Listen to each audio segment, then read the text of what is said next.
Darkcast Network. Come to the dark side of podcasts. We have cookies. Cookies? Me love cookies. On Wiki Travel, the Pacific Northwest is best known for its beautiful coastline, green interior, rainy weather, and spectacular mountains. But because of all this, it's also the perfect place to go missing. My name's Carmita, and I grew up in the Pacific Northwest in Portland, Oregon. I host a podcast called Missing in the PNW. My podcast is different from others you may have heard because I focus specifically on two things. The first is that all of the missing person cases that I cover are strictly from the Pacific Northwest in Oregon and Washington. I know, the title of my podcast should have given that one away. The second thing is that my podcast focuses strictly on missing persons from marginalized communities, such as the Black, Hispanic, Native American and Indigenous people, and the LGBTQ plus communities. You know, the ones that get absolutely no media attention.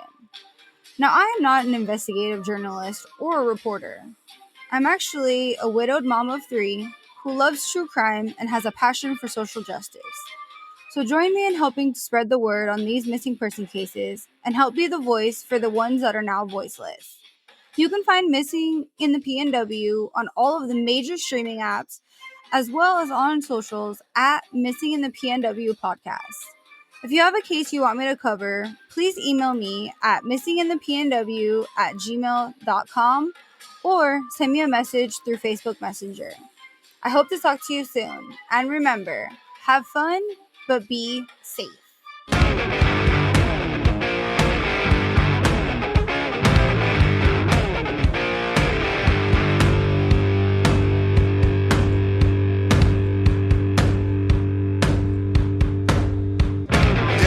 On his way, devil is on his way, devil is on his way, motherfucker, the devil gonna make you pay. Fall to your knees, devil is on his way, fall to your knees, devil gonna make you pay. Fall to your knees, devil is on his way, motherfucker, he's on his... Hey, y'all, welcome back to Mountain Murders. I'm Heather. And I'm Dylan. Are you auditioning for a Broadway show? Start spreading the news. Mountain Murders is here to tell your true crime story. Dylan, I'm so disappointed. I realized earlier today we had an hour, 40-plus minute episode. Yeah. The first part of Maura Murray. And for some reason, when I uploaded to our hosting site, it only uploaded like an hour. So there's like an entire 40 minutes missing from the first episode. I replaced the file. So if you listen to the first part and you were like, what's going on? Because it just sort of abruptly ends. Gosh. It's, yeah, I don't know what's happening. But I, like I said, I replaced the file, go back, listen to the extra 40 minutes. Yeah, because it turns out there's a lot of information in that 40 minutes you might need. So if you're hearing this now, stop, go back, finish part 1, and come back. We're sorry about that. Technology frustrates me. Yeah, I know. And I don't get it because you upload a file, you think it's the entire file, and I don't get how it only uploads like half of it. And then gives you the thumbs up like, yeah, we're finished. You did good. And yeah, and it's like half. We went ahead and edited half your episode out for you. So that was frustrating. And that only compounds with my other frustrating event that happened today. Tell us about it. Oh my gosh, Dylan. You know I'm like really vain about getting older and my face and wrinkles and shit. I'm very concerned about skincare. Well, no, and look, before you say this, I got to say you're looking pretty good lately. Thank you. You're looking pretty good. It's the retinoids. Yeah. All right, so I go to the gym. I swim my laps. I take a shower at the gym. So I'm not looking my best, right? I dry my hair at the gym, throw on a ball cap, have on my, t-shirt, shorts, whatever, my post-shower clothing items. I remembered my pants this time. Nice. So that's a positive. I go to the supermarket because we've been dieting, and I promised myself if I was feeling very unmotivated, and if I went to the gym and did my laps today as I really was not feeling the swim. But if I would swim my laps, I could reward myself with like a treat. Yes, we often bribe ourselves to go to the gym with a post-gym treat. Right. Well, I haven't really had much today except like a Greek yogurt. So I felt like, okay, I'm already in a calorie deficiency. I can treat myself a little bit. And I debated whether I wanted some chicken tenders from the Bohangles. But then I was like, that's really greasy. I don't know. It's probably going to make my tummy hurt. I opted for a Reuben, a homemade Reuben. So I go to the supermarket. I get my corned beef cut, over at the deli, my fresh corned beef cuts, some Swiss, some rye. I already have some Russian dressing at home, a little can of kraut. I'm ready to go, right?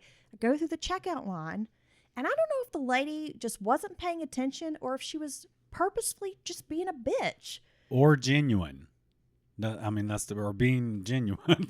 Well, I hope she wasn't being genuine because she points to a sign that says, on Wednesdays, seniors 60 plus get a discount, ask about it. And she points to the sign and is like, would you like to use the senior discount today? Right. Well, I'm just taken aback because, I know I'm no spring chick, but not to insult anyone out there who's 60. But I'm like, bro, I'm not going to be 60 for another 15 years. Why are you aging me here? Right. I mean, oh my gosh, my heart sank into my stomach. And I'm like, no, maybe in 15 years I can use that discount. Ha ha. Yeah, I believe that person maybe was either just messing with you, or maybe it's because she looked older than me. Maybe it's an inside joke. Maybe she was confused. Maybe, I don't know. Maybe it's an inside joke amongst her and the other cashiers. See how many people they get with that at each day. I don't know. But I know that it affected you. Well, yeah. I mean, no one wants to look 15 years older than they are. No, I don't think anyone's like, wow, I look really old, older today. Gosh, I'm 60. I can't wait to look 75, said no one ever, right? Right. So, yeah, it was a real blow to my self-esteem. So then I came home and ate my sandwich and sobbed. Oh, my gosh. Into the rye bread. In a dark room. Yeah, I know. I'm texting my friend. Oh, my gosh. So here we are in the middle of the week. This will be a little different. Heather could not wait. She wanted to go ahead and get the second part of this interesting story out. So we're doing that in place of the midweek. And yeah, I can't wait. Maybe we'll do a little bonus. We've been watching so much stuff lately, and we've been watching so much stuff. So many docs, some pretty good docs out. We've been watching some true crime docs, absolutely. Yeah, and we're thinking about maybe discussing a couple of them. A couple of little bonus episodes. Little movie club. And we got the movie club. Yeah, can't wait. Well, no, we usually discuss docs on the movie club, Dylan, and then we have our Halloween midweek horror films coming out. So I think maybe you're a bit confused. Maybe you need that senior discount. Yeah, you know what? In this day and age, in this economy, you should have took the discount. Honestly. Yeah, but then I probably would have had to show ID for it, and then Would you, or could you just use your face? Yeah. Apparently. All I got to do is show her the big line on my forehead. Look at these arms. You think these are the arms of a 45-year-old? Oh my gosh. Are you saying I have the waddly turkey arm? No, your arms are looking great. I'm just messing with you. Oh, yeah? Well, she should see these legs. I think I got a liver spot on my hand, so maybe that'll get it for me. Yeah, no, I think I've got one too. Okay. Or can you even call them those nowadays? I don't know. Or those age enhancements? I'm not really sure. All right. On with our Maura Murray part 2, Dylan. When we last left you, I had dropped the information about Fred Murray discussing the case with the press. He would speak to anyone willing to report on his daughter's disappearance. The family reached out to multiple news stations, television stations, just anyone who would pick up the story. Which is a common practice you see a lot of times in these types of cases, right? Yeah, and as I mentioned, when author James Renner contacted the family about wanting to write a book about the case, a true crime investigative book, a relative told him that Fred was not happy about this, that Fred did not want a book written about Maura's case. And through my research, I will say, you see, no matter what it is, there's always going to be haters online. Right. And there are all these little Maura subgroups and little Reddits and forums and things where people really ream James Renner. They don't like any of the negative or the dirt that he was able to dig up. And a lot of people are like, oh, he's just trying to like make it sensational to cash in on the story. And I guess I have to, again, play devil's advocate because that's just how my brain works, is always like trying to see all sides of it. And I look at it like this.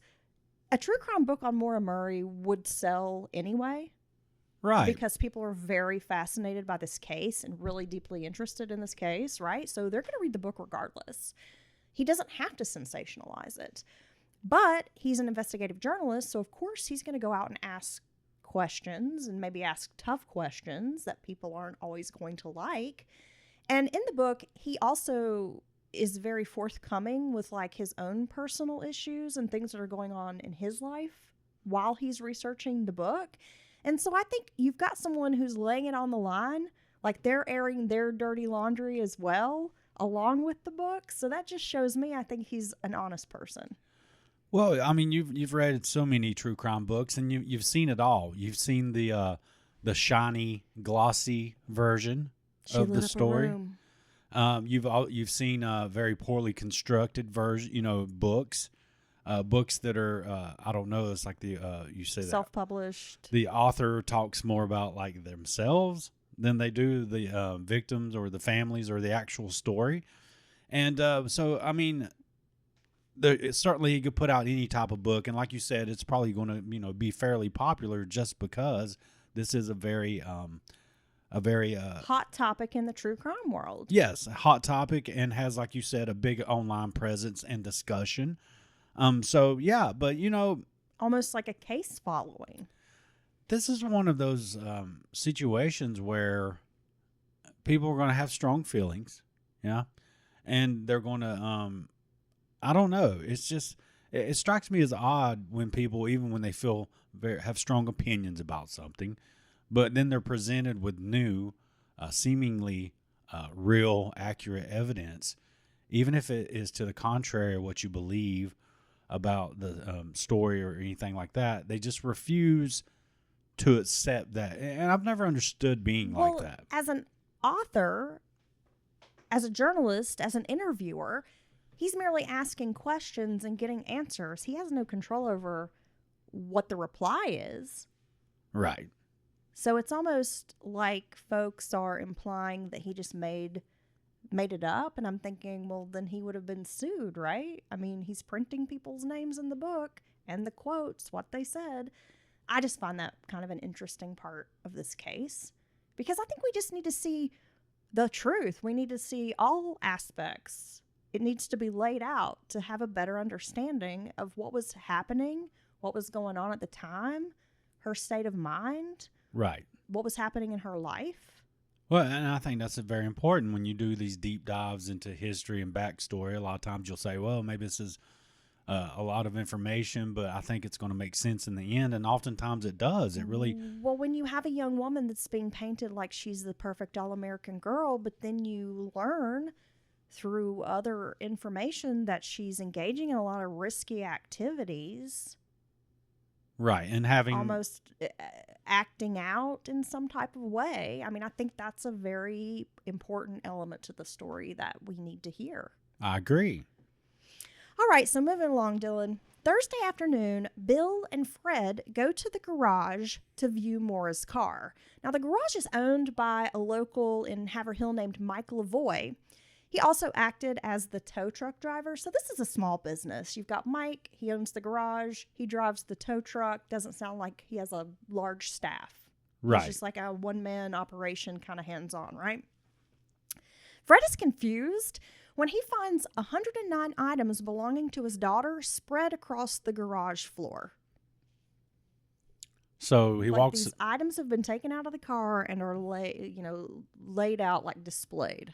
Now, so he's expecting to just find the car and all its contents intact. And right. I must say, even though I think a lot of us true crime fans know what this is or what's happened here, I would find it caught off guard if you're not ready for something like that. Well, yeah, I think it's a little bit strange, but at the same time, you're complaining that law enforcement isn't doing enough, and clearly they've taken the items out and are trying to account for the items, look through everything, see what's there, what might be missing. Document it. Right. And so my understanding is like this was in Mike's personal garage, not in actually the business garage. And that they'd asked him to store it there because they wanted to move it to the state police barracks. So for more examination. The cops have done their thing to a degree, looked through the car, looked through the items, and Mike has left it the exact way they left it when they were done. Right. So also the damage to the front bumper and the hood, it's kind of like above on the hood, doesn't really make sense to Fred or Bill. It has been widely accepted that Maura was traveling east, but the side that was damaged was not where the trees were located. I guess where she kind of slid in, it was described as a snow bank or like a snow embankment, but there's also trees there as well. So they're kind of trying to figure out, like, did she spin like 180 degrees? Well, that's what I was thinking. Yeah. Also, the damage was kind of angled. There was no paint scrape to the bumper, and they believed if she had hit a tree, there should be some paint scrapes, like where the tree scraped. And that makes sense to me. It does, but I will say anything can happen in a collision. I mean, the weirdest things, angles matter. Did she spin? All this stuff. Was there a snow? I'm no physics expert, so don't right. ask I me. mean, was there a layer of, could be the wind facing side of the tree. There could have been snow blown. I mean, there's a million variables that could be at play here. When Fred starts the car, it cranks right up. So he's wondering, why didn't Maura drive the car away instead of getting out and leaving? It doesn't make sense. Right. Why would you walk away in sounds like fairly harsh conditions, right? When you have a vehicle that's still operable, even if you have had a collision. Yeah, I mean, the car is banged up, but it's not completely trashed. It's not, totaled or anything. Cecil Smith completes the accident report on February 15th. This is like at the 10-day mark. Another search is conducted with cadaver dogs, but they don't find anything. There's no trace of Maura. In another search, Kathleen found a pair of women's underwear near French Pond Road. However, DNA will rule out that they do not belong to Maura. But I always find it very odd when there are random articles of clothing on the side of the road. It happens in our little quiet neighborhood. Yeah, I know. I walk Rufus at least a mile and a half, 2 miles every day. And on my walks, I find the most obscure items. Shoot, flip-flops, sandals. I've seen a pair of women's underwear. I also saw a pair of shitty underwear on the side of the road. Like somebody shit their pants and threw their drawers out. I don't know. Oh my gosh. But I came home and told you, I was like, I wanted to throw up. That's disgusting. Yeah, and just to discard it on the side of the road, like what are you doing? I found boots, pants. I mean, you need to be like Tom Hanks and take pictures of the one glove and stuff like that. Yeah, I always want to know the story. Yeah. Like the other day, there was a random slide. Yeah, I know. Like a Nike slide just in the middle of the road. Did someone run across the road and forget their shoe? What happens in these situations? Well, I just picture someone somewhere walking around with one slide. Right. Or someone walking around and they don't have their drawers because they're on the side of the road in New Hampshire. Now, I've got to say, if you have pooped your pants, that's a pretty bad situation. It's a shitty situation, Dylan. And it's one that could call for extreme measures. Yeah, nobody wants to drive home in that. No. Wad of gum. Okay. Maura's personal items are returned to the family, and they find this odd because the items could be evidence. And also, the police don't want to bring in the FBI when the family asks. They don't want the FBI and all their resources and experience. Right. Okay. Okay, so we know that in a lot of these cases, local law enforcement is often hesitant to bring in outside agencies, and they get into like a pissing contest or whatever. Now, by this point, you have the local police involved and the state police are involved. So maybe they think they can handle it without bringing in the feds. Right. Because again, they don't even know a crime has happened. I understand why they don't want to bring in the feds. Right. And I think a lot of times these areas with smaller towns and things like that are making the right call to a degree because they know the area, they know the people, and then you have outside people who can have big egos coming in trying to tell you, hey, we're taking over, this is how it's going to go now. And I could see sometimes it actually not helping an investigation. And do we even know if federal authorities would want to get involved in this case? Because like I said, there's no evidence a crime has happened. Right. When Officer Cecil Smith arrived at the scene, he said the driver was nowhere to be located. There was a 7-minute disconnect between Butch Atwood speaking to Maura and the officer's arrival. Over the years, people have targeted Smith. He was harassed and the center of accusations. Smith will later die by suicide. Oh, really? Now, he did have terminal cancer, but others have pointed to the fact that this man has been accused of all kinds of involvement in this case and harassed, and his name's been dragged through the mud by these, armchair detectives. These web sleuths. Right. Well, so it's a tragic end. It is a tragic end, and I'm sure a lot of people say, "Oh, look, that's proof of some type of guilt." But I mean, really, what is your evidence against him? Right, and other people have said it's absolutely nonsense to accuse him that he was involved, that he's really a stand-up guy and was a good officer, good police officer. He goes on to become chief of police in this town.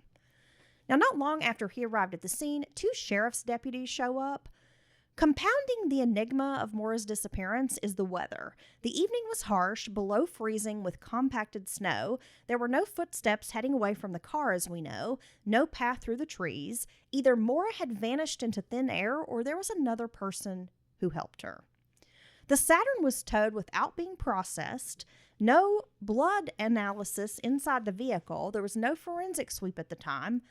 But again, Dylan, they don't really know what they're dealing with. These are just things that people have pointed out, as failures. The police department, they're bumbling, whatever.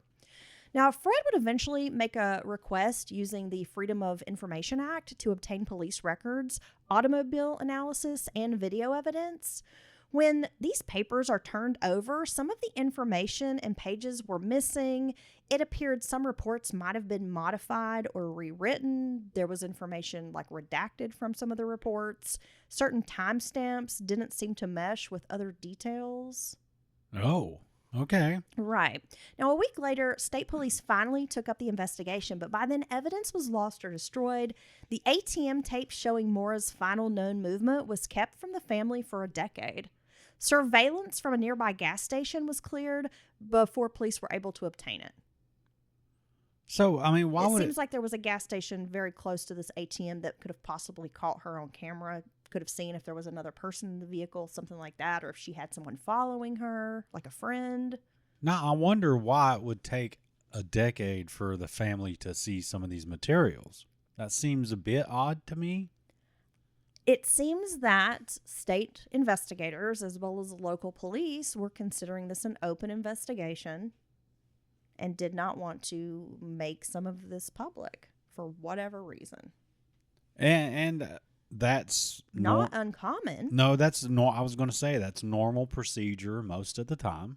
If it's because even the smallest details, even at the time, you don't realize they may become important. They may be something that helps break the case wide open. You just never know. Well, here's the thing. And again, I'm just pointing out both sides here. I understand the family wants answers, and they are desperate to find their loved one. They want law enforcement to be doing everything possible to find her. They think they are owed this evidence, like they should have a right to see it. It's their loved one. But on the other side of that is law enforcement, who is not really viewing you as they're not viewing you as special. You know what I mean? They have other open cases and they're not allowing folks to see the evidence in these ongoing investigations. That's just kind of normal. You're right. That's so, just procedure. like, why would we give you special access when we don't just normally do that? Well, and I also think this is why it's very important in the very beginning or early on in situations like this, even if you feel it, the cops aren't doing enough or can they do more, you shouldn't publicly call them out because it's probably sours a relationship. It's not going to help really fast, and it can create hard feelings between lead investigators, family members, things like that, and that can actually, I think, affect cooperation back and forth between you and investigators. Yeah, I think it's better to give them space. And now, yeah, sure. If after things have calmed down and you're kind of had time to think about things and process, and you're out of the initial emotional shock of these things happening, if they're doing a terrible job, and you're well within your right to comment on that. But I honestly think it can do more harm than good, right? I mean, very seldom is someone who is actually being incompetent or anything like that, someone calling them out, they're not all of a sudden, okay, I'm going to be way better now. It's just not going to help. Show me another missing adult person case where police have gone above and beyond and exhausted every possible method of, research and reaching out to find evidence and interviewing people and spending a fortune to locate a missing person. Like, it just doesn't happen. And again, I understand what this family is going through, but at the same time, like, she is one of how many other missing persons cases in the United States? Police departments don't spend the money. They're not going to go out of their way to investigate every person she's ever known in her whole life. Well, no. I mean, from the way the cops see it, they found a car that was maybe in a minor collision. They found a car locked on, slid off the side of the road in wintry conditions. Not that uncommon, right? No. I see cars. I saw abandoned cars on the way to work this morning, broke down, whatever. There's one at the end of our street. I saw some folks today. Hood popped up. They're on the corner of, where our street intersects with the other. And I saw them talking to the homeowner, a nice lady that lives at the corner, asking her, like, I could tell they were asking her, like, is it okay if we leave our car here? Because it was in front of her home. Right. But I'm honestly, at this point, giving what they had to deal with in the beginning, all the circumstance, I'm surprised they went this far in the investigation, because oftentimes, like you said, you have things way more kind of abnormal in situations where their pocketbook and all their belongings are laying outside of an open door of a car in a driveway. I mean, that's what that looks like, an abduction to me, but and cops are still slow to react. But yeah. So I don't know. I think sometimes people's expectation is just it doesn't meet expectations. Do not meet reality. Right. Sometimes, and it's a tricky thing to even comment on, because I would it is. I'd really hate to be in that situation, and I can't imagine how they feel. Right. I mean, absolutely. And I'm not trying to discount the Murrays, their feelings, what they're going through. I'm just trying to point out, because I feel like everybody's so quick to jump on their side and be like, wow, these police are pieces of shit. Right. When, I mean, if you look at missing persons cases across the United States, most of them don't even get this much attention. They don't get this kind of attention at all, right? The family expands their search efforts into Vermont and Maine. Flyers were posted at gas stations, motels, stores, just hoping that someone would recognize Maura's photo. Haverhill sent out a press release calling Maura an endangered and possibly suicidal person, which upsets the family. They're very pissed that this press release mentions possibly suicidal. Fred is surprised to learn that police in Vermont are unaware of Maura's missing person status.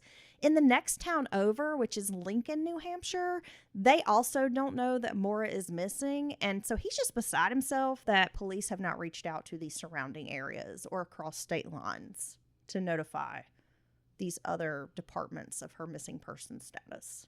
Okay. Again, They don't typically do that. Right. Right? Now, on Friday, February 13th, investigators revisit Maura's dorm room. Detectives used her away message on that AOL Instant Messenger, AIM, remember that? Asking people to come forward if they have any information about her. They interviewed students in the nursing program, who knew Maura or who kind of like worked alongside her, doing clinicals. They do their little rotations, that kind of thing. Karen McNamara had driven by the accident. She didn't think much of it until seeing a news report a few days later. That's when she phones police. Karen stated that at the crash site, she saw an SUV marked 001 and that she had seen the vehicle 3 different times that evening. So, on her way home from work. A vehicle that tags that number, or it has like a number on the side of it? I'm sorry. It's a police SUV. Okay. 001. Okay. Now, remember, there's some debate about whether Cecil Smith was driving an SUV or if he was driving a sedan. Okay. All right. Now, she had seen this SUV 3 times that night. There has been a lot of debate over this. As I mentioned, Karen claims when she passed by this accident that the SUV was nose to nose with the Saturn, which is not the same report that the neighbors have claimed to see, the folks who live across the street. Okay. Remember, like The Butch eyewitness. Atwood, Right. Faith Westman, they see police pull up, but they don't ever describe seeing an SUV nose to nose with her car. Chief Williams typically drove that 001 SUV. Trooper Monahan told a 2017 Oxygen series on Maura that he thought Cecil Smith was driving a Crown Vic sedan on the night of the crash. Like, again, you kind of have this conflicting information. And that SUV 001 had been pulled out of a snowbank earlier that afternoon. Which means it may not have been in service? Well, I don't think it was that bad. I think it just kind of slid and they had to just pull it out like of a ditch. So there's some discussion about, did Smith park the sedan and then take the SUV out that night? What was he driving? I mean, there's just confusion back and forth about that because we have this one eyewitness who claims she saw one thing, other people saying they saw something different. Yeah, and it makes you wonder, whose version is the closest to the truth, because it really is all about through a person's perspective, and when you're remembering things that perception. Your perception. I mean, we know that eyewitness accounts are not always reliable. No, and especially when it's a minor event and you're trying to recall it in very clear detail. Your brain fills in missing parts. It does. Your brain really does just fill in parts, trying to help you out, remember this thing, and then you really start to believe it's fact. Right. So Smith had conducted other traffic stops before reporting to the crash site. A man named Dan was ticketed shortly after 5 p.m. Dan says that Smith was driving a sedan at the time. A police SUV, as I mentioned, had been pulled out of a snowbank sometime between like 4:30 and 5:10 p.m. Did Smith change vehicles in this short time period from the sedan to the SUV? We have conflicting statements. We don't know. It's confusing, and so a lot of people feel that this is some evidence of wrongdoing, or there's some kind of conspiracy going on. Or conditions were continuing to deteriorate, and he decided to drive the 4-wheel drive capable vehicle instead of a sedan. I mean, it could be as simple as that. A witness named Susan Champy worked at Loon Mountain Ski Resort, which is about 25 minutes away from Route 112, where the crash happened. She was returning home from her shift and drove by the scene around 8 p.m. She said the car was positioned closer to the weathered barn on the road, so not where they's out here saying the wreck happened. Okay. She saw a couple people around the car, presumably Sergeant Smith and other personnel, because again, there's like a state trooper, there's a deputy, maybe some fire personnel showing up to the wreck. I've heard different back and forth on this. So again, I'm not really clear on who was there, but there were a few people, I guess. Okay, so she said that the door on the Saturn was open while these cops were standing around, that she saw the door specifically open, which is in direct conflict with Smith, who stated the car was locked. The crash site was considerably further west than had been reported, according to Ms. Champy. And since we don't know what happened to Maura that night, every piece of information and evidence needs to be analyzed, so we don't know what is significant or insignificant. And we also don't know if these eyewitness accounts are 100% correct. If it's late at night, it's 8 p.m., it's winter, you know it's dark out there. Right. It's a rural road. I doubt there's street lights. Now, is there people that think this officer showed up to this scene and did something to Maura? I mean, is that what I'm gathering? There are people who think that, and we'll get into more of the theories later, but I'm not even going to touch on all the theories. There are so many. But yeah, there are theories that a cop is involved. And also, possibly, with a high-profile case, or what becomes a high-profile case like this, an enduring mystery, if you will, people want to be part of it. They you do. know? People in the small-town area, it's almost like the barn dance, or, not a whole lot of excitement in the area, and they want to be maybe inject themselves in this, or by saying they saw something, or truly thinking that they saw something when they remember back. So it's so tricky when you get into situations like this. Another witness told Fred and Julie Murray that she had headed to town to run some errands on the night of the crash.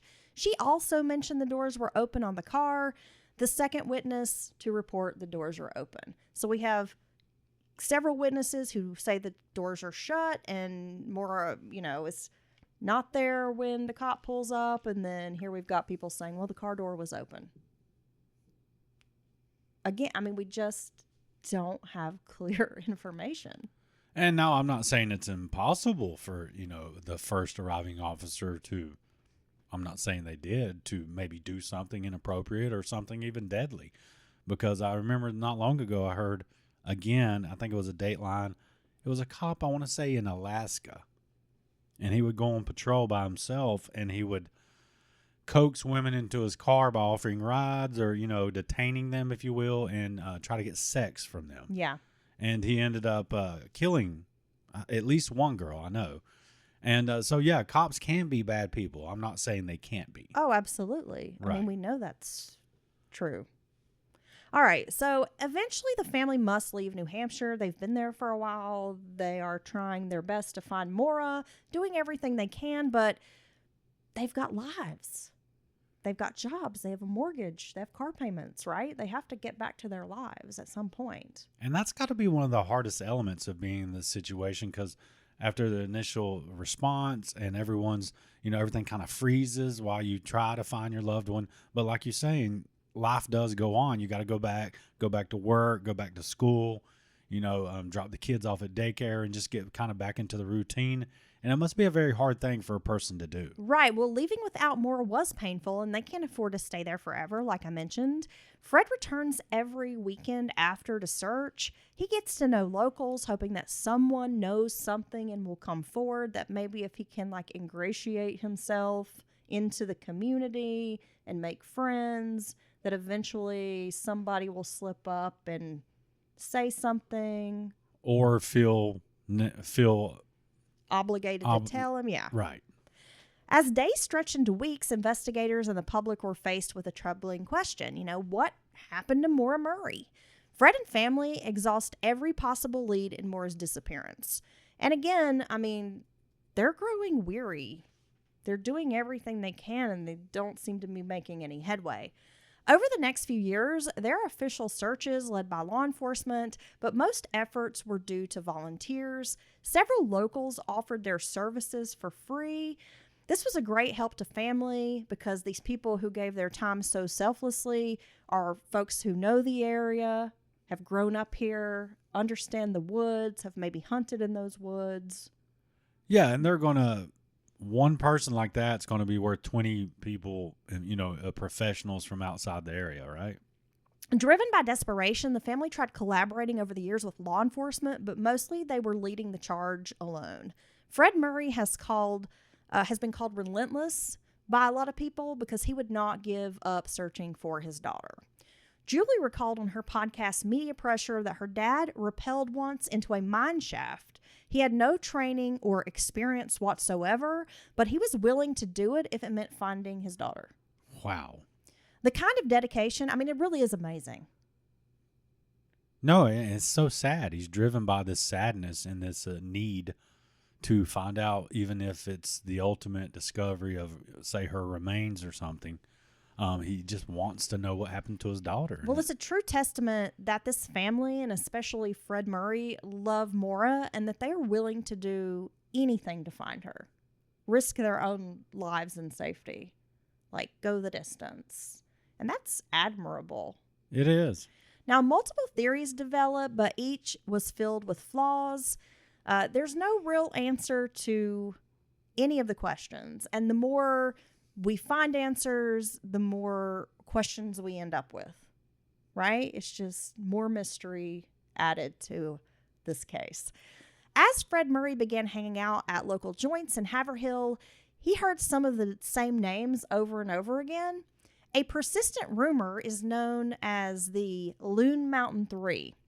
Now, Loon Mountain, the popular ski resort in Lincoln, New Hampshire, we already had Susan Champy. She worked there. It does seem like a place that employs a lot of people from the area, maybe from multiple counties. Loon Mountain is a ski resort? Yeah. Okay. So it's a real popular ski resort. The night Maura disappeared, 3 young men didn't show up for their shift at the resort. And as I mentioned, this is a ski lodge that employs a lot of people from the area. And these 3 men were scheduled for a particular night shift. It sounds to me like when I was reading about their job, it was kind of vague, but it almost sounds to me like maybe they help make snow. Okay. A lot of the ski resorts, even if you get natural snow, they'll make more snow. Right, to enhance the snow layer. Yeah, my uncle for years, he was a rock mason, but during the winter, he makes snow. He made snow, part-time or whatever to supplement income because, don't do a lot of manual labor out in the weather, right? No. And that's what he did. He made snow, which I always thought was so cool when I was a kid. Now, another rumor is that locals with shady reputations allegedly picked up Maura. They were going to take her to a party. This party supplied drugs, and somehow the night ended with a wood chipper. Now, these are the horrific kinds of stories the family has been hearing for 20 years. The area where this alleged party took place and this wood chipper, which I'm just going to let y'all use your imaginations for that, was searched by cadaver dogs and nothing turned up. Yeah, and I guarantee you, somebody saw Fargo too many times. If there was a Fargo situation, that there's going to be something left over for the dogs to hit on. I mean, that's because that would be, you'd have matter everywhere. I mean, meaty. Yeah, it's bad. Yeah. Chief Williams was known as a drinker, and on the night Maura vanished, Williams was supposedly attending a birthday party in St. Johnsbury, Vermont. In 2009, Cecil Smith pulled Williams over, and he was arrested for drunk driving. He resigned after being chief for 8 years, and that's when Cecil Smith was named the new chief. Now, due to this information, there are theories swirling that the SUV that we saw was driven by Chief Williams and that somehow maybe he crashed into Maura and then decided to do something with her body because he didn't want to be caught drunk driving. As you can see, these stories and rumors and gossip and conspiracies just kind of go. It's like octopus, man. They just go in all directions. Well, that's what happened with long-term public speculation like this. But look, that theory, the damage on her car was nothing that would indicate a fatal car crash, right? So I mean, that's ridiculous. Or that he did something. He grabbed her up and put her in the car and then took her off somewhere to save his own ass. Yeah, I mean, it's not impossible, but again, it's like the probability that she happens to be on the side of the road when Ted Bundy drives by it's not impossible, but it just seems like a stretch. Well, now that is, and I guess this may be one of the reasons that people are like, hey, it must be connected to someone who shows up on the scene very quickly there, because there's not a whole lot of time between first eyewitness contact, which I would typically trust people who are near the scene, neighbors, if it's outside my house or down the road. I would trust their accounts before other people's, just because that's human nature. Folks driving by, you mean? Well, yeah. Well, I say that because you're driving at night. It's dark. There aren't street lights. You're relying on your headlights to tell you a story. And if you're driving, you're going by pretty quickly. So again, I feel like your brain could just be filling in details. Yeah, and so it's like, where did she go? I mean, that really is, because if she takes off walking with some belongings in a bag or whatever, I mean, you got to imagine that at some point they rode up and down, the authorities rode down the road to see if they found her walking or something. I would imagine that you would do that in this situation at some point. And it's like, how far could she get in those conditions? It's cold, it's blustery, it's dark. She's in an unfamiliar area.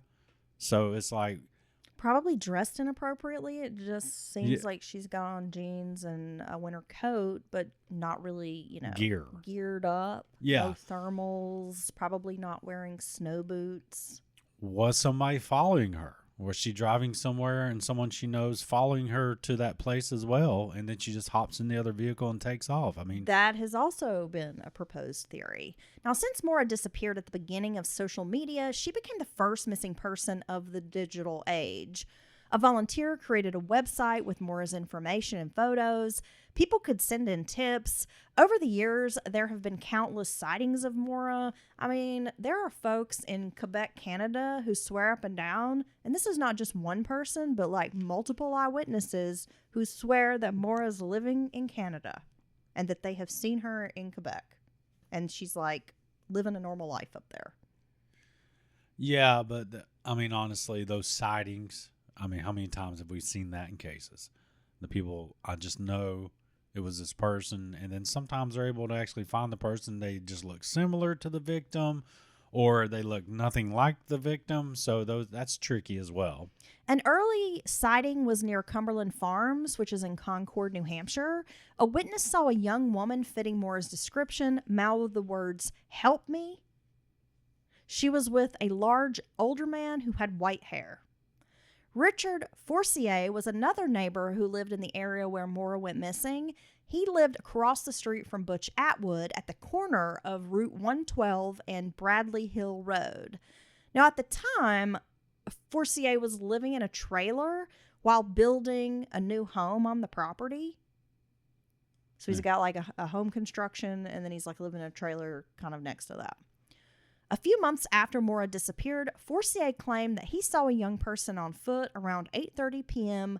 Running along Route 112, but this was around 5 miles east of the crash site. Yeah, I mean, Richard reportedly told people around town that he said, this is disturbing, Dylan, quote, "Maura was a good cook and made jokes that she was in his basement." Well, that's not funny, for one thing. His property was searched with ground-penetrating radar, but nothing was found. But again, he's like making these sick jokes. They're not funny. I mean, it's kind of disgusting. Well, no, it's totally disgusting. Another blow was on March 19th of 2004 when 17-year-old Brianna Maitland vanished from Vermont. We covered Brianna's case previously. She disappeared from a location 90 miles from where Maura went missing. Some suggested a serial killer might be working in the area. Vermont and New Hampshire police announced they didn't find any connection between the young women and discounted the serial killer idea. So, I mean, this happens a lot of times. And what kills me is you'll have an area like, I guess what's going on is it Texas, where they're finding all these bodies? Oh, there's 16 bodies that have been found. It was like 5 in the last month. Yeah, in those bayous or whatever. Well, in like some water area, somebody thinks it's the smiley face killer, but yeah. Yeah, and they'll just insist, oh, we don't have a problem. But then, I mean... Or all the bodies that are popping up in New England right now. 90 miles is a good bit of separation from... But if you recall, Brianna Maitland's car was found discarded on the side of the road in a very strange position. almost Okay. like it had been wrecked. It was like backed up against an old rundown house. Oh yeah. Okay. No I sign remember of that. her. Yeah. So it is a similar MO, if you think about it. Fred contacted a former police officer named John Smith. Like, a lot of folks around town were telling him, you need to get up with this guy, John Smith. And of course, at first, he's like, okay, John Smith. It's like the most generic name, right? Like, yeah, right. There's really this guy around. But Haverhill Police Department actually told Fred, like, do not contact him. Why? I don't know. John Smith decided that he wanted to help the family anyway. So he's, at first like considering it, and people are telling him like, you should connect with Fred and help him. And so of course John's like, yeah, you guys are probably right. Like, I'm former law enforcement. I know the area, probably could help. But then one day, New Hampshire State Police detectives show up at his job wanting to question him. And they asked him, what is your interest in Maura Murray? The detectives told him there was no need for him to help the family, and they threatened that he could be arrested for interfering with the investigation. Well, that's So initially when Fred contacts him, Smith's just like very dismissive, like, yeah, I don't know if I'm going to be able to help you, bud. But then he kind of has a change of heart. Like, he's basically like, I just don't give a fuck. Arrest me. Like, you can't stop me from helping these people. I don't know why they would want to, and why would they go through the trouble of actually visiting this guy and warning him off of helping or contacting this family? That's very odd. He joined the search efforts anyway and has been helping the family for many years. He did not get arrested, has never been arrested, and it really doesn't make sense why the state police tried to scare him or intimidate him away. If from the that's case. true. Listen, we got to say that. In June of 2004, investigators with the state police showed up in Massachusetts requesting some of Maura's personal belongings. The family thought maybe the investigation was ramping up, but then they never heard anything else about it again. Now, they had those items in their possession, initially handed them over to the family, and then they show up months later like, hey, can we get that stuff back? Okay. The family learned someone from Londonderry, New Hampshire, had tried calling Maura on the day she disappeared. The call didn't go through, but pinged a cell phone tower within a 20-mile radius of Londonderry. A long-standing question has been, was this a person that maybe Maura was planning to meet? Was she going to meet this person in New Hampshire? Why would some random New Hampshire number be trying to contact her on the day she's traveling? Okay. That's a bit weird. At the 1-year anniversary mark, the family met to tie a blue ribbon around the tree at the crash site. They did this every year until the tree was cut down, which I think was only like 2021 or something. Another theory that kept surfacing was about a man named Claude Moulton. Claude rented an A-frame house about a mile from where Maura's car was found. He did have a criminal record, and around town he was known to date much younger women, like half his age. Which is kind of weird. Well, I always find that'll be a little creepy. I'm sorry. I think it's creepy, and I think it's just, I don't even know the right just kind of word. goes to show me, like, if you can't find someone your own age or within, like, your own generation today, then that means that, like, you have nothing to offer a woman your age. Well, And I feel like older men who prey on, like, very young women, it's because they don't really have to impress them and they can control them. I don't know. well, let's just say anytime I've ever seen someone who has this habit, male or female, but mostly male, honestly. I don't see a lot of older women with younger men. I'm just going to float that out there. No. It's I think more rare. They're not impressive individuals. They're not like super cool, and I don't know. They're kind of doofy. They're kind of, like you said, don't have a lot to offer. They're immature. Yeah. Often very immature. And just they don't have their shit together. Yeah, and you're like preying on a younger woman because, again, she's not, I guess, expecting certain things that an older or that your equal would expect from you. Right. And they're also easier to manipulate, control. Impress. I Yeah. mean, you know how impressed. Maybe there's someone out there who's like, my husband's 40 years older than me. We have the perfect marriage, and it's so good for you. But I just always find, like a 40-year-old man dating an 18-year-old girl is kind of gross to me. Like, okay, Papaw. If you're literally old enough to be their parent, I think it's weird. Yeah. I mean, really. Well, I only get hit on now by men who are old enough to be my dad or my great-grandpa. So I got that going for me. I like how you keep going up. You're old enough to be my ancestor. Well, you remember the 100-year-old man at the bar who was gyrating his air humping at your head in my direction, trying to get my attention? Yeah. Yeah. He was ready. Because his old sack was right in your face almost. Well, hold on now. Remember, it was at your shoulder, bud. It was behind. All you had to do was turn around and it was there. Well, I just don't want people to think I'm presenting, my straight at this guy, just taking this sack to the face. Well, you could have been. It was to the back of my head in my defense.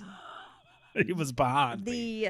You were getting wind Yeah. off this man's air humps. Yeah, I was like, wow, the HVAC kick on? This is comfortable. Yeah, I was like, just don't look over your shoulder. You have to dust off them white pubes on your shoulder. Yeah. No, he was very, very inappropriate. He was very active. Yeah. I mean, he could move pretty good for an old fella. And his wife was right there. That's the funny she part. She was kind of encouraging it. His woman. Yeah, woo, yeah, hump at that girl. Yeah, it was. And then his friend kept coming over and just looking at my tits, trying to talk to us. Well, yeah. And you were just like, bro. Bro. Your game is obvious, dude. Get on somewhere. He seriously had his head down talking to my boobs. Yeah. My ears up here. Yeah, that was an interesting night. Oh, Lord. So like I said, I got that going for me. Retirement plan right there, Dylan. Get me one with one foot in the grave. Now, in 2005, Larry Moulton, Claude's brother, called the Wells River Motel where Fred Murray usually stayed every weekend. Larry said that he had some information on Maura's missing persons case. Fred agreed to meet Larry at his home. Now, this is very strange, Dylan. When Fred arrives, Larry hands over a rusted knife that he claims came from his brother's glove box. This is a knife Claude had in his vehicle's glove box. Okay. Larry says Claude was involved in Maura's disappearance. Fred turned the knife over to the New Hampshire State Police, but they didn't want to take it. And of course, this confused Fred. Don't you at least want to check it out? He mailed it to the local police department, but then never heard another word about it.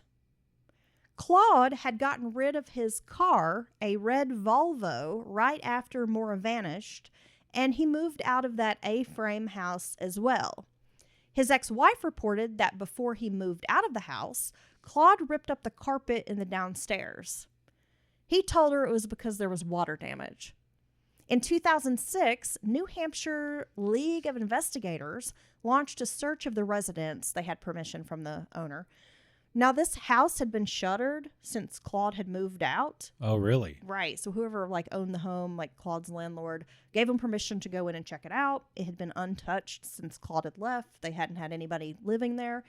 Cadaver dogs alerted in a small downstairs closet located under the staircase. Oh, wow. They found a piece of discolored carpet inside the house as well.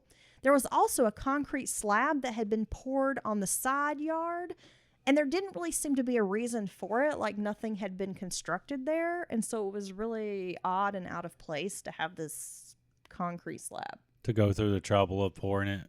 Yeah. And not using it from all appearances. New homeowners decided they wanted to conduct an investigation in the closet even after this initial investigation was conducted. So these new homeowners were interested in figuring out what was going on in this house. So they bought some luminol.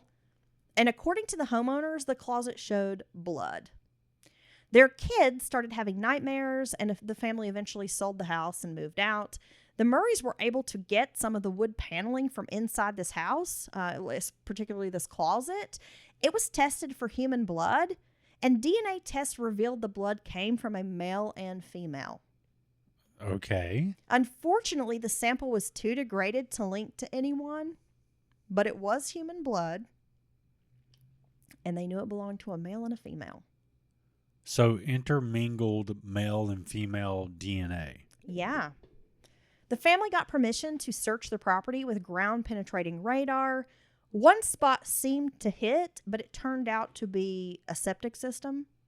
The concrete slab, when they, I guess, were searching that area with the radar, they learned this concrete slab had rebar in it, which the family thought was odd.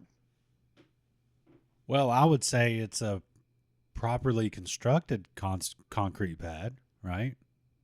I mean, that's a common thing to make a really solid, good pad that's going to last.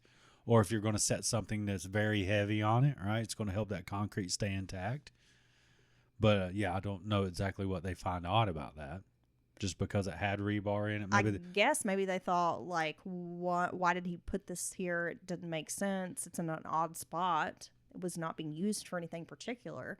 But if he didn't want it to degrade, maybe there was reason for that. Oh, okay. Like, she was buried under there. I don't know. Like in their mind, he went maybe overboard on this pad. Right. This no reason pad. Yes. Okay. When the family questioned Claude, he claimed to be out of town at the time that Maura went missing. He was a truck driver and was out on a job. Yet the odd thing is Claude told the family he knew the exact spot where she vanished from the road. And when asked about the human blood in the closet, Claude acted as if he had never heard anything about this before. He also refused to take a polygraph exam. All right. Larry's daughter contacted the Murrays after he died in 2006. She remembered that her father and Uncle Claude got into a big fight right after Maura disappeared. She also said that her father, Larry, would no longer allow her to be alone with her Uncle Claude, and that anytime he was around, she had to have another adult with her in his presence. All right. Now, that's a bit strange if this is all true. It's very odd. Now, I got to say, this Claude guy, out of all the things that you've floated, I don't know. It seems a little meaty on this. He seems to be maybe the best lead, in my opinion, if we want to theorize that someone snatched her up or did her harm. Right. Because, some piece of shit that happens to live in the area makes way more sense than the statistical improbability Stranger. of a predator or killer happen to be driving through the area and see Right, her. because this is not an area that you're going to travel unless you live there or have some purpose. Like, this isn't just, I'm going out for a drive on this weird rural road. Right. Where there are very few homes. We're going to get into this in a minute, but there's a private investigator who spent some time on this road and, investigating, interviewing the neighbors, whatever, and said that he sat at night on the road and, in a couple hour, time period, only like 8 vehicles passed. Right. And he watched them all turn into various homes. So there's no through traffic. Right. Okay. Not typically. So after hearing about the case, a lawyer named Tim Irvin contacted Fred Murray, and he wanted to help the family pro bono. Irvin suggested the family could sue for case records. The court request was denied. They filed an appeal, but again, the records were denied in 2008. So this family is having a really difficult time getting a hold of any records about this case. Now, the family did learn a few things during court proceedings when trying to obtain the records. They learned that 4 polygraph exams had been administered in the case, a wiretap had been requested, and that there were also some grand jury subpoenas.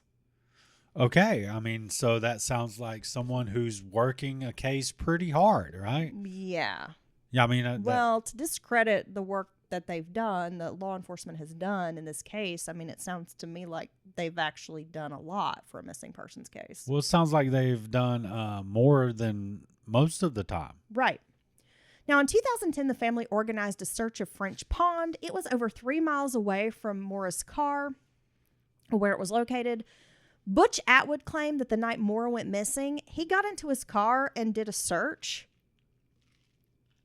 Remember, he's had a couple different stories. Right. Right.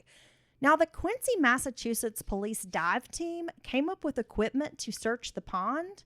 At the bottom, underwater, a sonar detected an unnatural object. Using a large arm flotation device, they were able to lower into the pond and discover it was a 3x5 object. But the water was so murky at the bottom that their equipment could not see it. So they needed to get some other, like, more advanced equipment. When they went back to search again, which was a few months later, the object was gone. What? Now, this is what's very strange about this, Dylan. During the first search, while this dive team is out, you know, several family members are there as well and some volunteers, like, watching, you know, the dive team work. They noticed that there were 2 game and wildlife trucks parked nearby, and they could hear the game wardens kind of in the woods around them, close enough that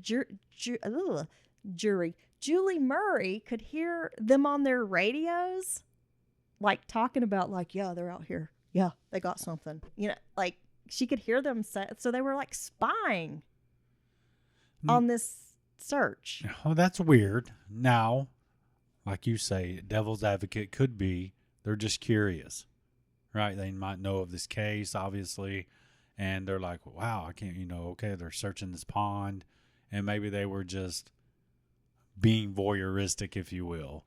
But I gotta say, but you could just walk over and say, like, hey, what are you guys doing? And then stand around and watch, right? I mean, I don't think they're going to, like, shoo you away. They had volunteers there, just random people from the community watching this search happen. Yeah, so to be off in the woods and kind of, you know, trying to watch undetected seems weird. Yeah, it was almost like the dive team was under surveillance by these wildlife officers. Now, if they really had a 3x5 object and then they come back and it's gone, that's weird. Well, some folks think that the Fish and Wildlife or whoever came in and scooped whatever that was up.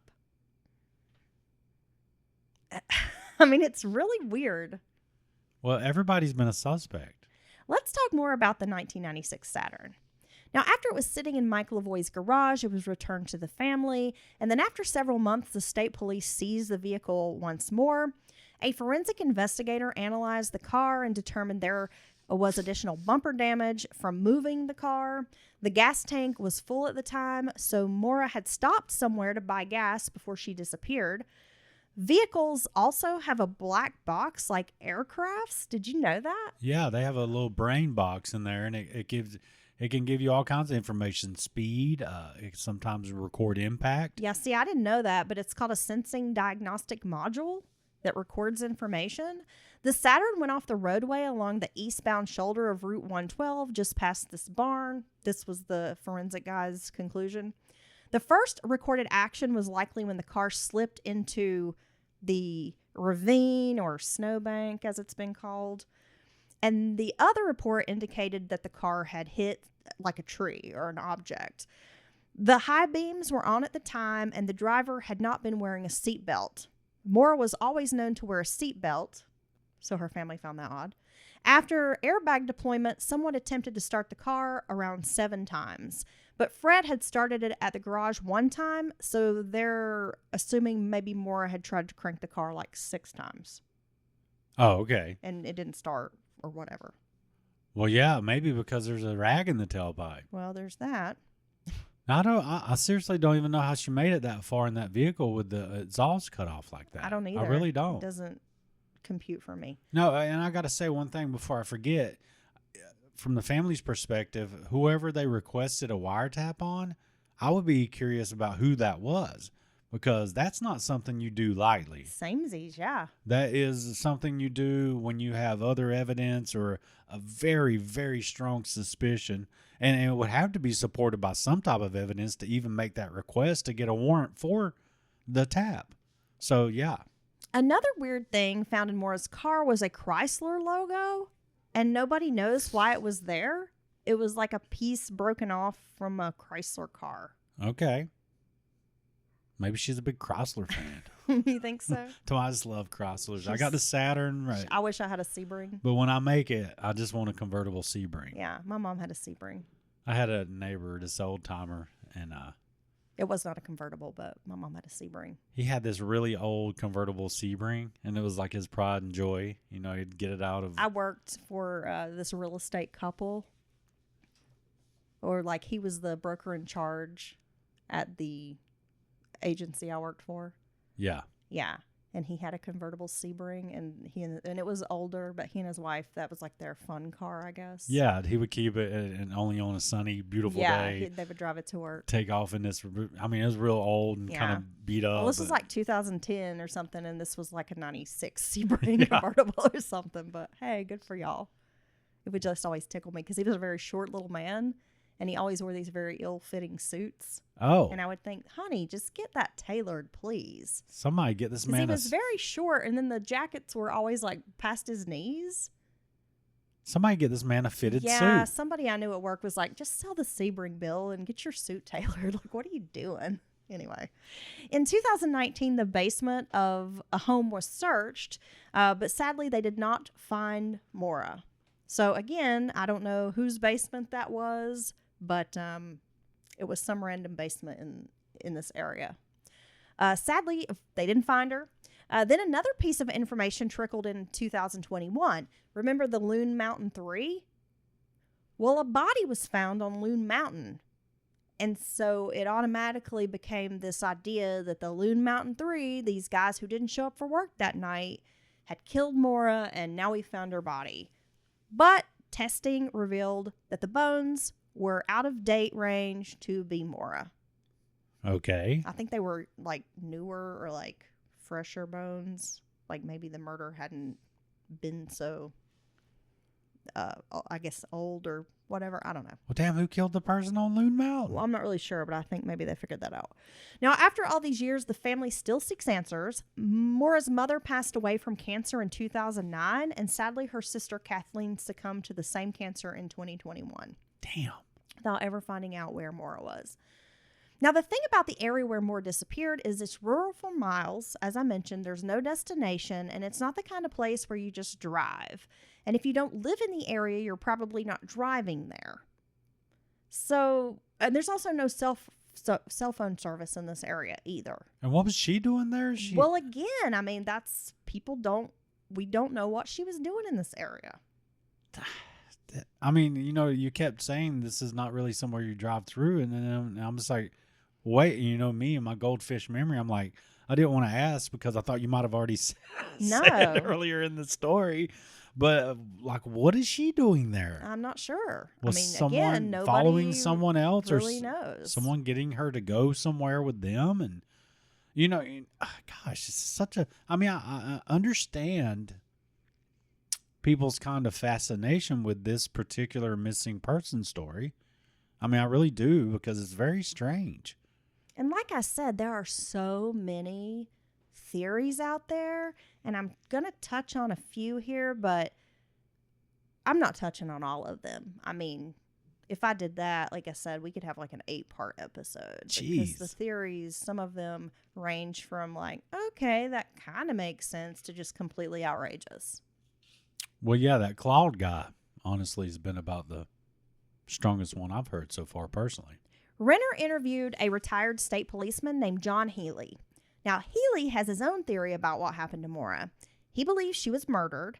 Healy thinks Maura was scared she was becoming her sister Kathleen.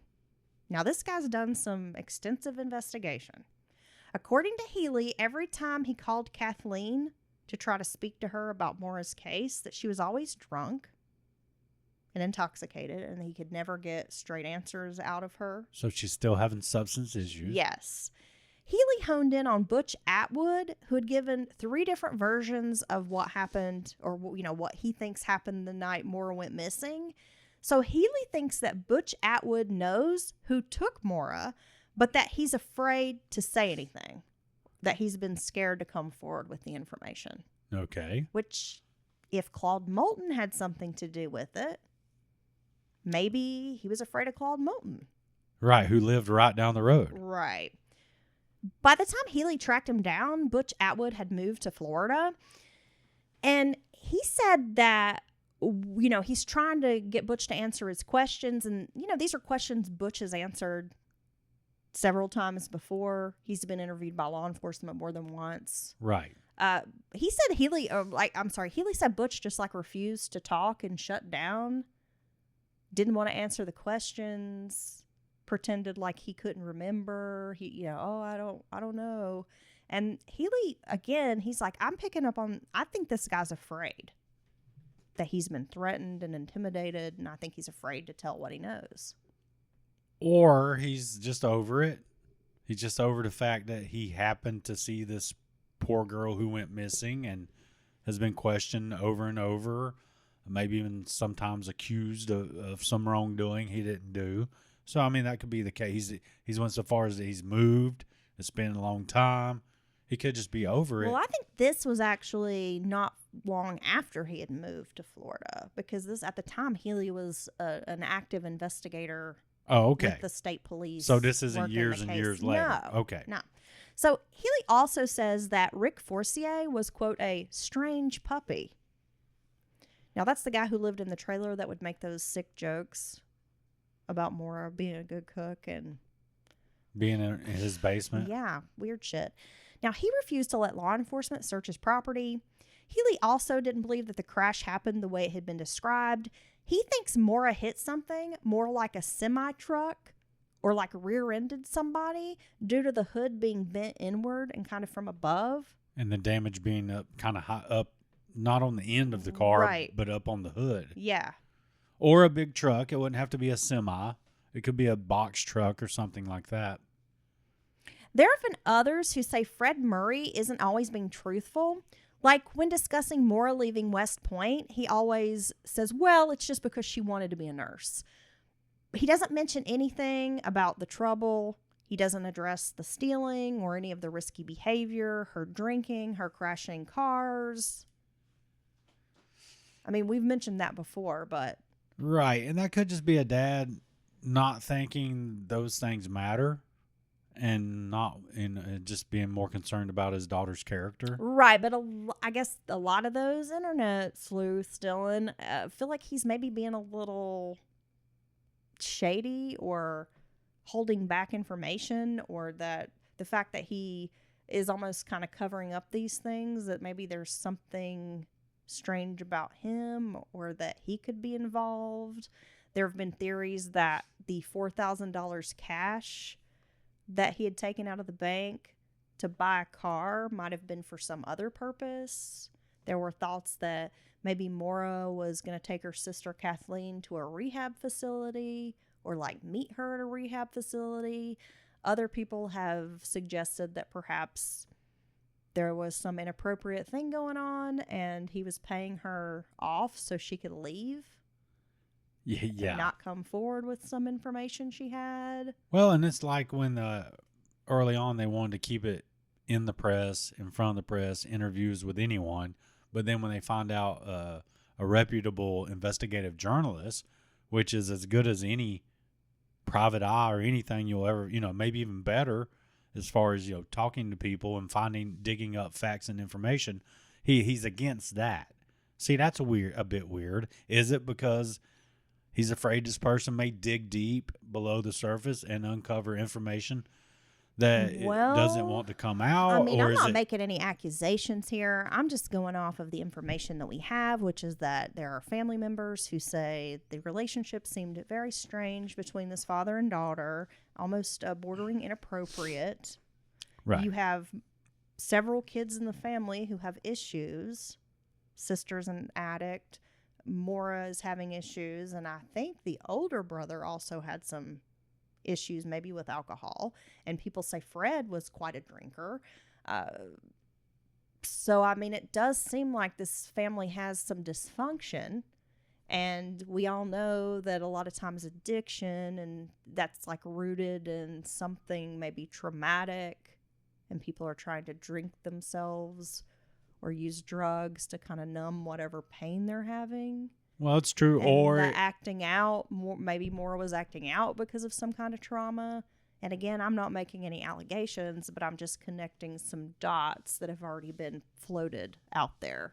Or it could be just learned behavior from growing up in a household with a heavy drinker or a drinker. And it could just be similar brain chemistries in a family, which goes back to the genetic component of substance abuse. I mean, it could be a lot of things, I guess. Well, it could be. I mean, I'm just Well, no, I'm just We're I talking know. about theories here. Well, no, I get it, but gosh, I mean, what do you even make of all this? Well, another story Renner uncovered was from a private investigator who said that at the Thanksgiving the year before Maura disappeared, that her mother had embarrassed her. Maura's mom, Lori, had asked Maura, like, why did you make so much food if you're just going to throw it up later? Wow, in front of friends and family. In front of like the whole, no, not friends, because friends aren't allowed in the Oh, house, yeah, but in the front whole of the family. whole family, and that it like really embarrassed her and upset her. And this was kind of used as an example of how like this family is a little dysfunctional. Well, yeah, that's certainly, I think, can be construed as abusive, Yeah. inappropriate. Well, yeah. I mean. mean, if your child is struggling with an eating disorder, the last thing you want to do is like make fun of them In front of everybody. Well, just in general. But Right. yes, definitely not in front of everybody. I mean, shit.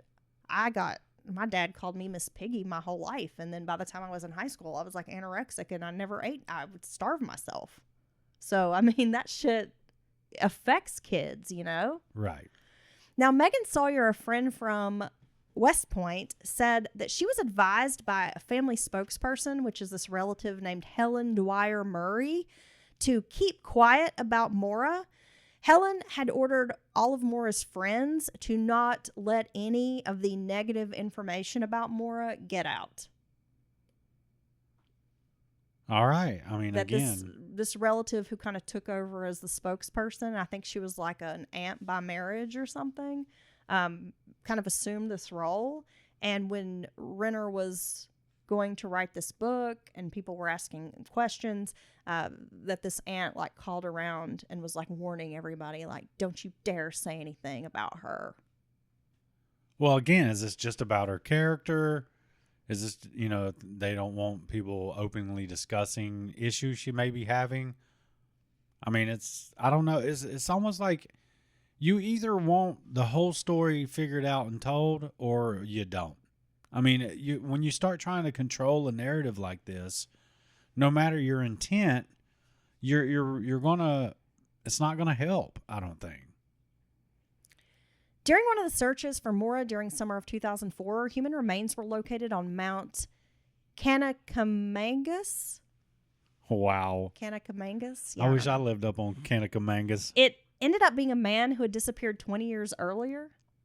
I mean, so that's always interesting to me, is like, what are the chances you're going to find someone else who's missing while searching for another missing person? Unless it's Gilgo Beach.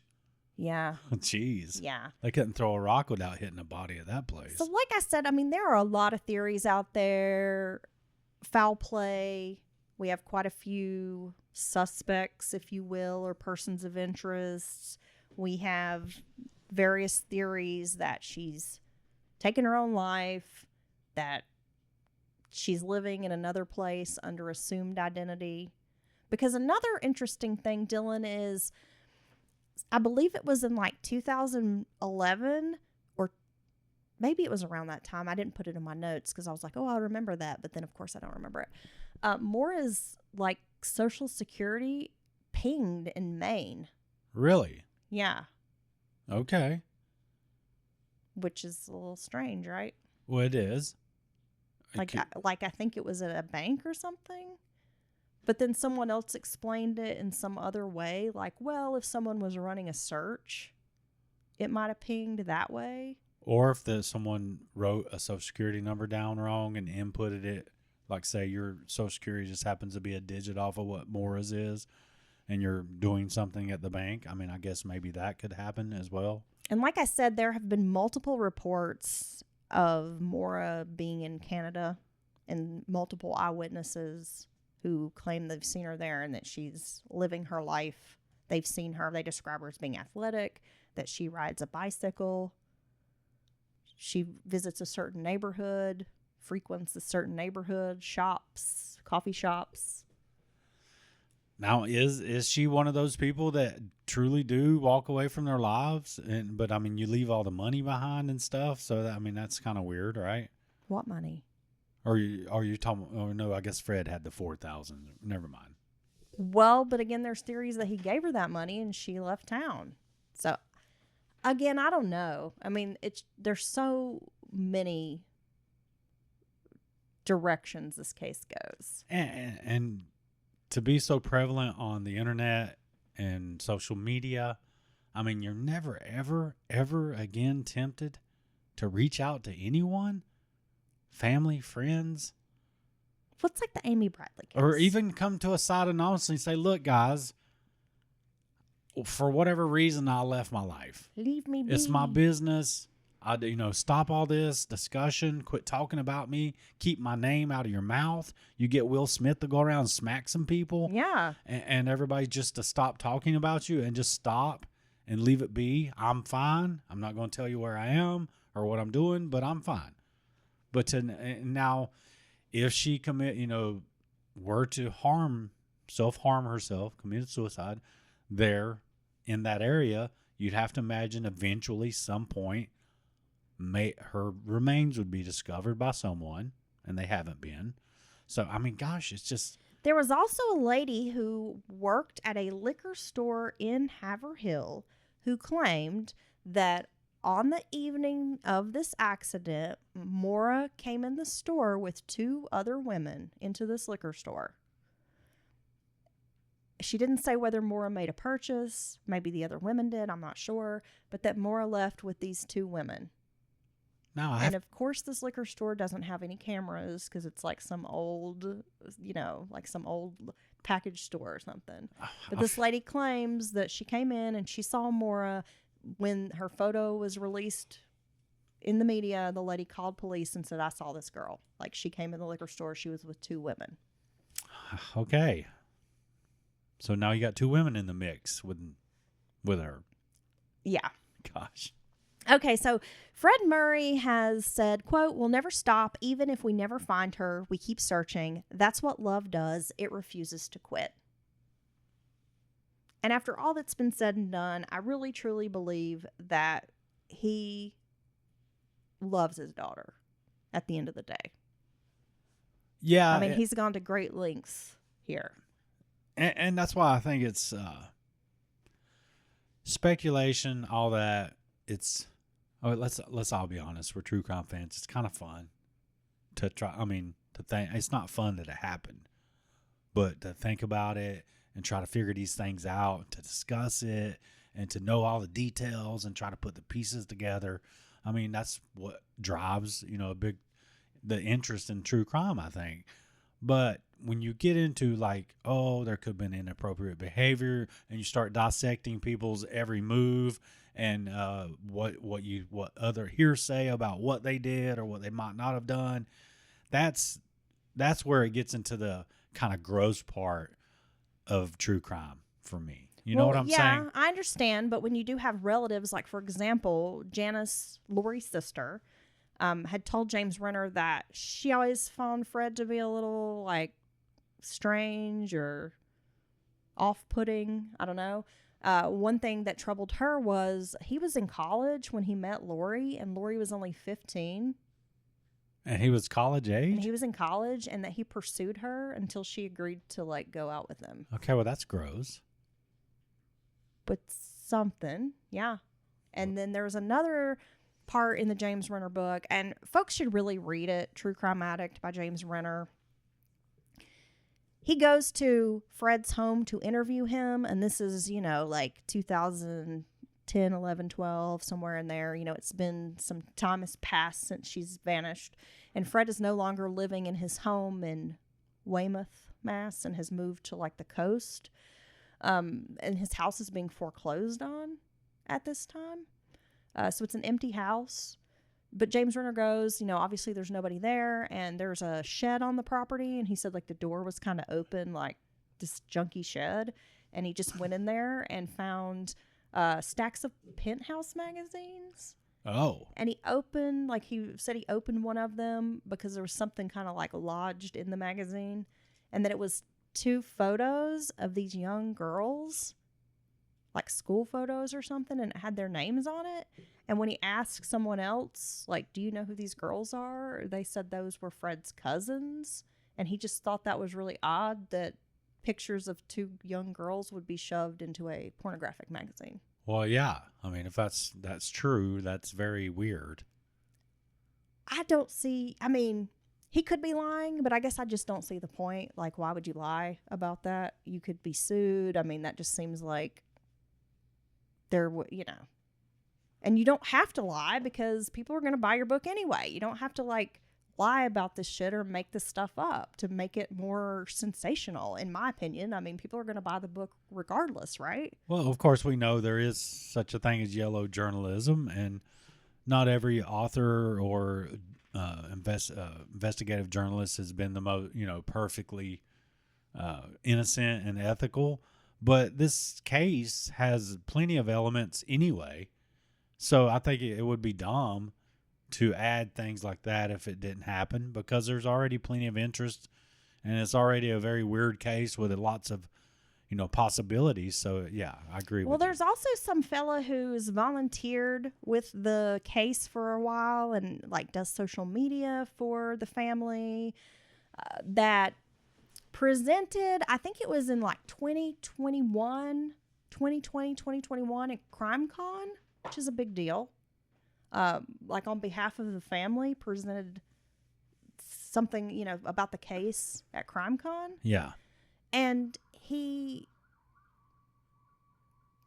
was had been arrested for being a pedophile. Nice. And had some issues, and James Renner thought it was odd that the family would allow this person to present Maura's case at CrimeCon, like knowing his background or that he was under investigation at the time or whatever. It's in the book. Read the book. I'm going to read the book. Very strange. So my resources for today were True Crime Addict by James Renner, Into the Silence by Richard Ray, The Vanishing Point by Daniel Creed, and I listened to Julie Murray's podcast, Media Pressure. Okay. Wow. I guess we knew that this case was going to be kind of like this. But wow, I know so much more about it now for sure. Thank you for that. And like you said, we just end up with more questions and answers at the very end of it. We do. Yeah. We definitely do. And again, I'm going to reiterate, like, not trying to speak ill of anyone, but I just like to paint a full picture of the situation. Well, I think it's the best way to... And if it's in print and it's considered a fact, I'm going to tell you whether it's pretty or not. Right. And I think that's important. I think it gives people a full or a better understanding of circumstance and maybe people's mindset when they're before situations like this happen. So I think it's very important. And I personally like to have all the information, warts and all. Warts? Yeah. Ooh. Gosh. Got to get a frog to pee on you or something. Oh, man, I could imagine. Or do they say you get warts when a frog pees on you? Is that it? Or do the frog pee take the warts away? No, the frog causes the warts is what the mom and dad would tell you. The old timers. To keep you from playing with the frog. Yeah. I can imagine what a book about me would look like. Oh, gosh. Yeah. You're pretty much an open book, Dylan. You think so? Yeah. I was thinking about this, though, like all the folks who are like, James Renner's a piece of shit. He's a liar. You can't believe him. He's trash. He writes words and stuff. Yeah, his books are full of shit or whatever, because you always going to have them haters. But I was thinking about just authenticity, and nobody out there could ever accuse us of putting on a show or putting on airs or being somebody we're not, because I think we're folks that we tell you all the nitty gritty.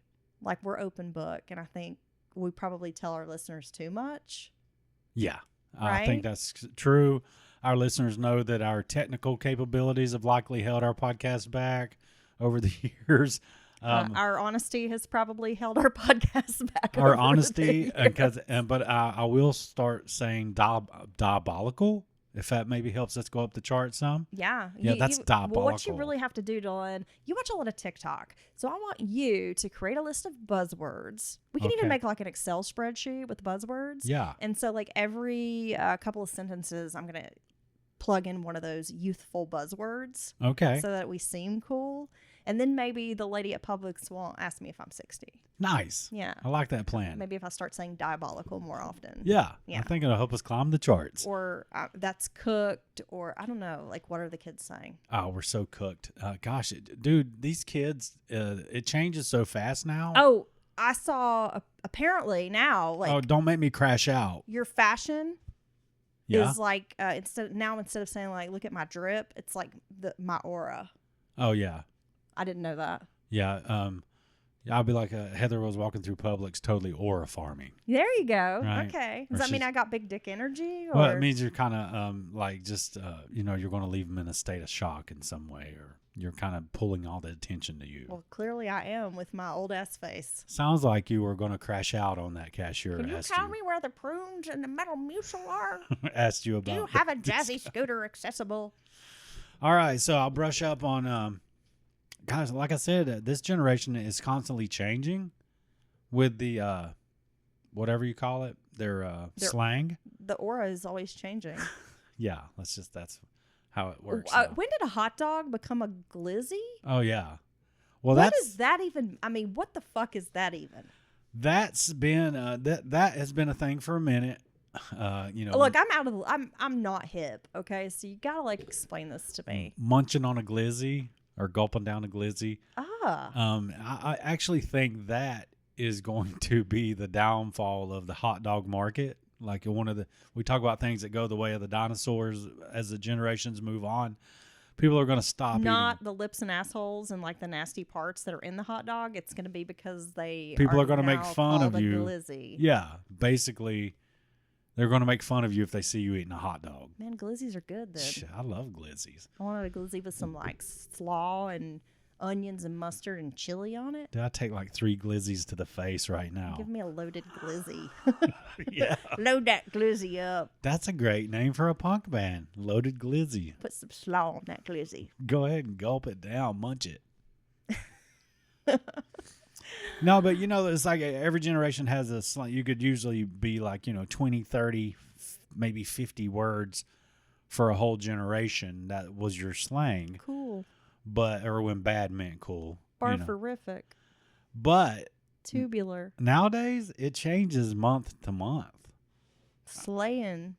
And it's you get all the abbreviations online that people say out loud in real life, which is weird. Like say loud LOL. I mean, I don't know. Or BTW. Why don't you just say, by the way, what are you doing? I mean, I understand online why it's abbreviated because it's quicker, easier. Okay. I like my women. Let me BBW. test you. Does that count? Capital SYBAU.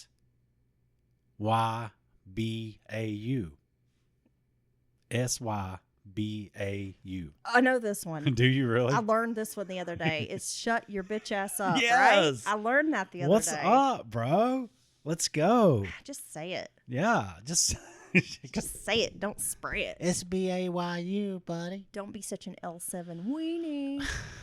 All right. So thank you for that, Heather. And until next time, Choke on a glizzy. I guess we'll have the next episode will be the Spooky Book Club or Spooky Movie Club. When have we ever done a spooky book club? I don't know, but I want to do it. Spooky movie installment. When's the last time you read a book, Dylan? I can't see. Get some glasses. And a year ago, because There's a very common solution to this problem, Dylan, and you have insurance that will even pay money toward your glasses. What are you doing with yourself? look, it's a procrastination is it's a sickness that I have because I actually went a little over a year ago, to the eye doctor. I got my eyes checked. Your eyes is probably even fucked up more since you went. I got the prescription, and it's been in my glove box for a year because I just got a thing about me not making my, checkup again. So it's been a little over a year, and I never pulled the trigger. I never took that out of my glove box and got glasses with it. I don't know what's wrong with me. Talking about a spooky book club, and you can't even see. You ain't read a book since I met your ass. Okay. And All you right. can't even see. So, as Heather's pointing out, it's the Spooky Movie Club. We'll have another installment, Wolf Creek. I'm gonna get this blind ass man a glizzy or something. Oh, I can see glizzies now. I want you to S BAYU. BAOMG TLR WYZ. BRB. Right? All right. CYA. So until next time, Wolf Creek's the next movie. Screen it Yes. so you can play along with us as we recount the true life story that inspired the movie. Bye, Dylan. Bye.